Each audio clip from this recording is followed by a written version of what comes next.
Most people focus on the fabric. Professionals focus on the boning. Here's why. From steel to plastic, every boning has its place. But for this tutorial, we'll be working with Rigilene boning. Rigilene boning is made from woven polyester with flexible plastic fibers. It's lightweight, durable, easy to sew, resistant to rust, and available in different widths and stiffness levels, making it an excellent choice for corsets, bridal gowns, and evening dresses. Rigilene boning is available in different widths, and its size is determined by the width of the boning. Narrower boning is used for smaller sizes and delicate areas, while wider boning is used for larger sizes and provides greater support. When choosing Rigilene boning, always pay attention to its quality. Low-quality boning can lose its shape or break over time, and after all the effort you've put into making the garment, it can ruin the final result.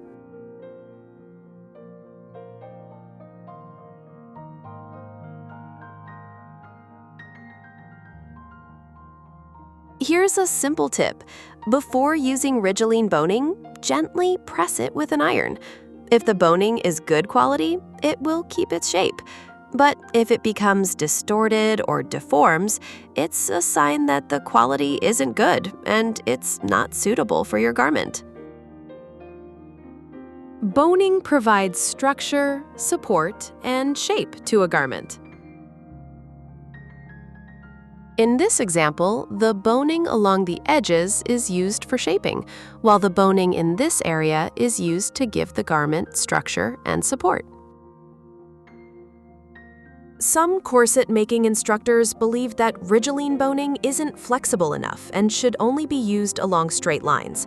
However, with the technique I'll show you later in this video, I can shape Rigilene boning to follow almost any design or curve.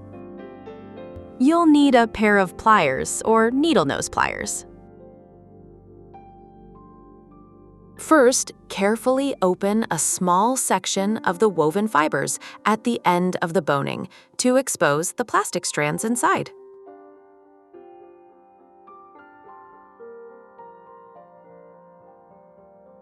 Next, gently pull one or two of the plastic strands from one side of the boning to create a slight amount of tension on that side.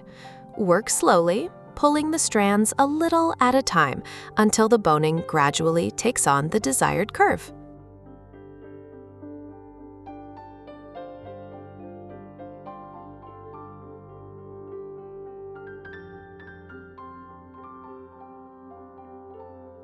Using this technique, you can shape the boning to match virtually any curve or design, allowing you to sew smooth, perfectly fitted boning channels for any corset style.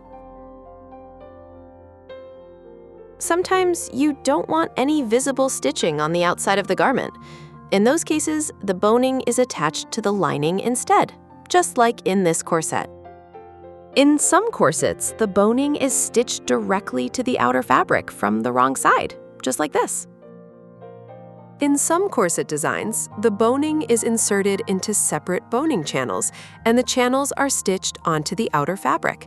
This not only adds structure and support, but also creates a beautiful decorative detail.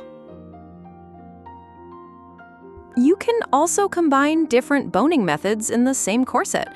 For example, this design features visible boning channels on the outside for decoration, while additional boning is attached to the lining to provide extra structure and support.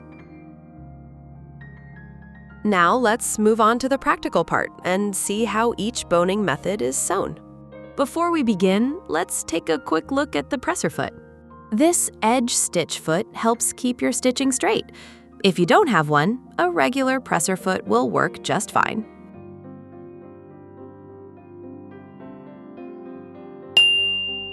Method 1. Press the seam allowance to one side. Place the boning beneath the seam allowance, then stitch it in place.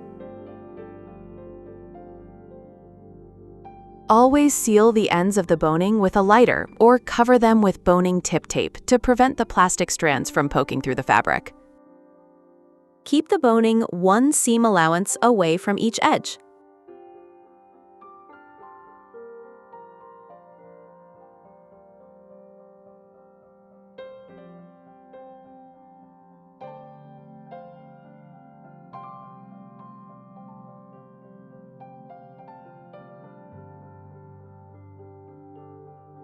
Method 2. Press the seam open. Cut the boning to the required length, then stitch it beneath the seam allowance.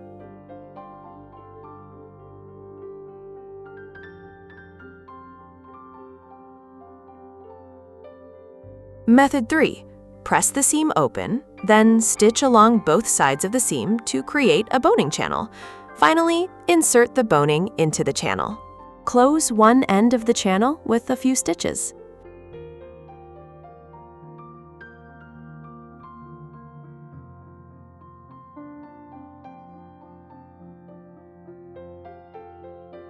The boning channel should be just the right size, neither too loose nor too tight. If it's too loose, the boning can twist inside the channel. If it's too tight, it can create tension and eventually wear through the channel. The boning should stop one seam allowance away from both edges. Method 4. One of the biggest advantages of Rigilene boning is that it can be stitched directly onto the fabric. Sometimes boning is needed in areas other than the seams. I'll use the center front as an example.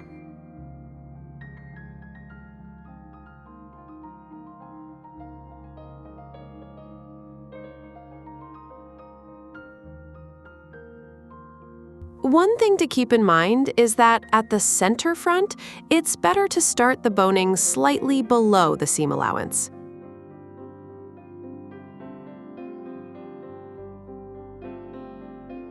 Keep the boning centered on the guideline and check as you sew to make sure it stays aligned.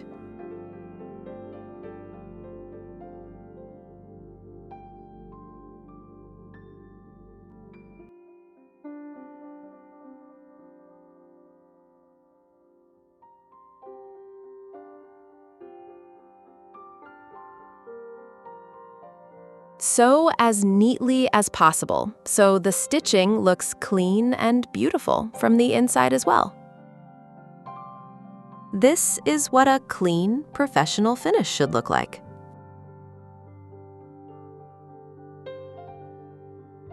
Boning can also be added in areas other than the seams or style lines. The amount and placement depend on how much structure and support the garment requires. So far, we've covered 4 different methods: stitching the boning under a seam allowance on one side, stitching it under seam allowances on both sides, creating a boning channel, and stitching the boning directly onto the lining. Practice these different methods of attach and boning to the lining. Sometimes you may need to combine 2 or more techniques in the same garment. Once you understand all the methods, you can choose the most suitable technique based on the design, size, and level of support required.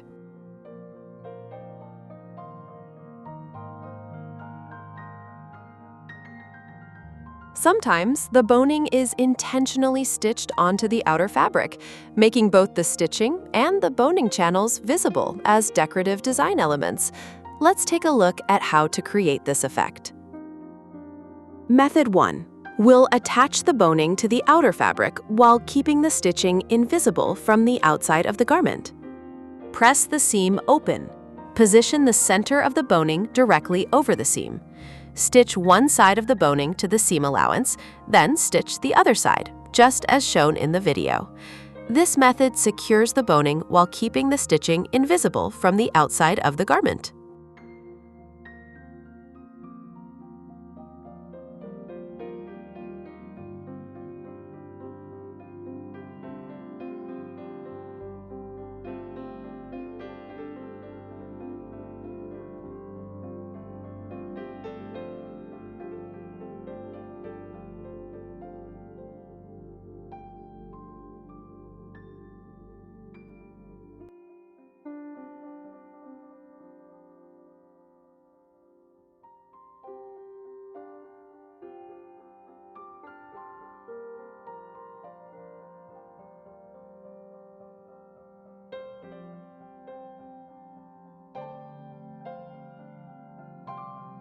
Method 2. This method is used when you want to add boning to the outer fabric in an area without a seam or style line. First, mark the boning placement. Here, I'm using the center front as an example. Then, create a boning channel using bias binding. You can buy ready-made bias binding, but if you need a specific fabric or color to match your garment, it's easy to make your own.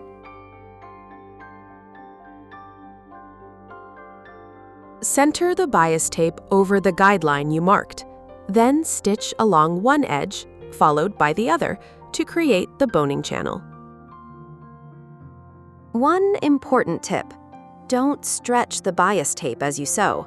Since it's cut on the bias, stretching it can cause the boning channel to twist and lose its shape.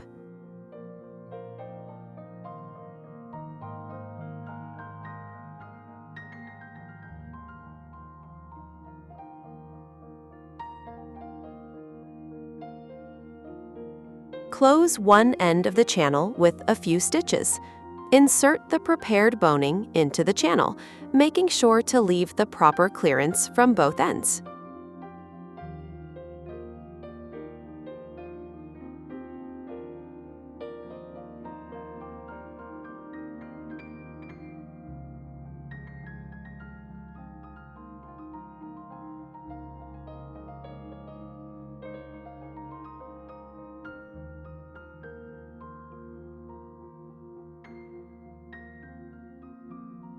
I used this technique when making this corset, and it gives a clean, professional finish.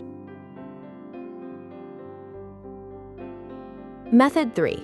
For this method, you'll need a boning channel. Cut a bias strip to the required length and width, then sew and prepare it as shown in the video. You can also use ready-made boning channel tape. When pressing the channel, let the seam roll slightly to the back, about 1 to 2 millimeters. This gives the front a clean, smooth finish, which is ideal for visible boning channels. Now, insert the prepared boning into the channel.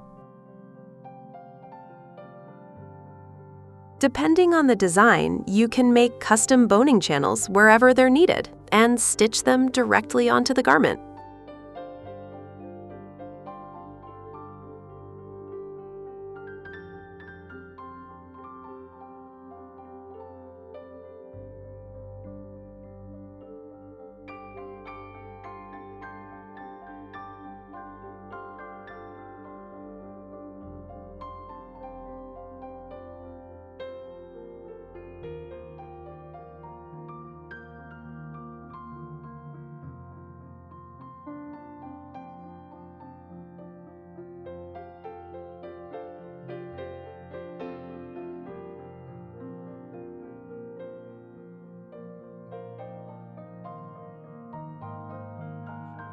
The boning channels on this corset were made using this method.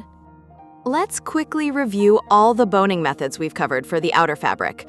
Boning stitched to the seam allowance with no visible stitching on the right side, creating a boning channel with bias tape, making and stitching a separate boning channel. And just like we did on the lining, you can also stitch the boning beneath a seam allowance pressed to one side, stitch the boning beneath an open seam allowance, create a boning channel using the seam allowances. Stitch the boning directly onto the fabric. Here's another method that I used in my underbust corset. This technique makes the corset fully reversible, so it can be worn on either side. Place the outer fabric and lining right sides together and sew the top edge. Turn the corset right side out, stitch the boning channels according to your design, insert the boning, and then finish the bottom edge with a clean finish.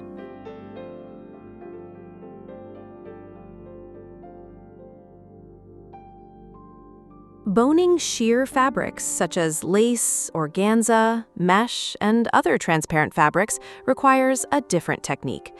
Because these fabrics are transparent, no seam allowances or stitching should be visible from either side.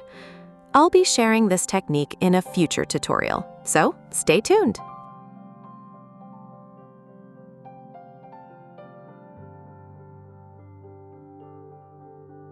Before we finish, let's quickly go over a few important tips. Always leave enough clearance between the boning and both the top and bottom edges of the garment. If the boning is too long, it can dig into the body and make it difficult to achieve a clean finish along the edges. For fabrics with prints or patterns that need to remain uninterrupted, it's often better to place the boning only on the lining.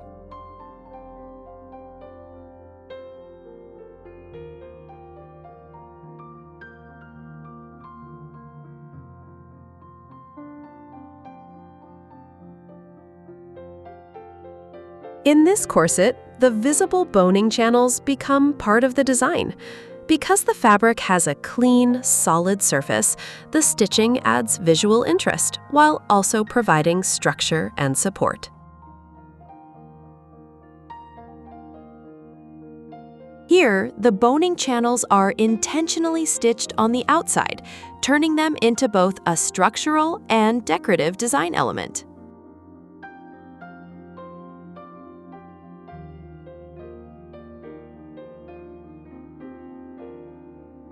This corset combines both techniques, visible boning channels on the outer fabric for decoration and additional boning on the lining for extra structure and support.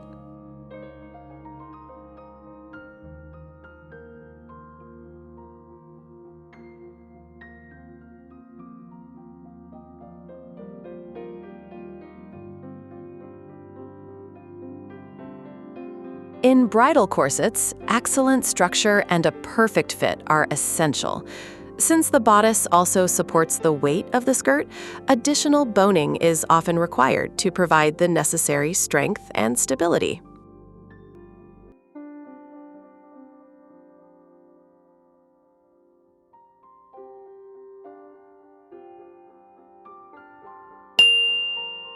Choosing the right boning method is just as important as choosing the right boning itself.